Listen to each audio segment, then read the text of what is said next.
warehouse conversion. On the top of it, Captain William Kidd written above it.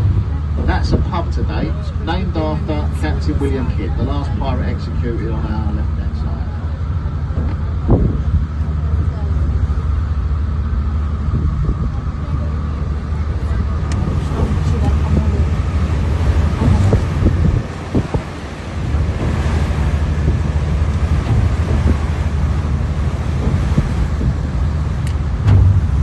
To our right, if you look very carefully, you can see a British and an American flag flying from a small pub.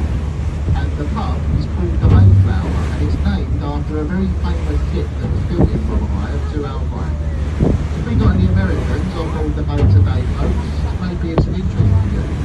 The Mayflower was the pilgrim ship that left Plymouth with the pilgrim farmers on board. In 1620 that was. And they went in search for the new world that we now know as the United States of America. Folks, back there, the Mayflower is another very nice pub on the River Thames in London.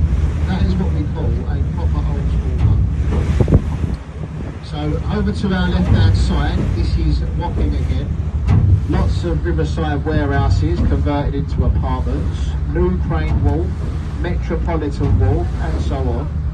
Many people ask us, what does the word wharf actually mean? Well, on this river, the word wharf stands for warehouse at river front. So on this river, the word wharf stands for warehouse at river front.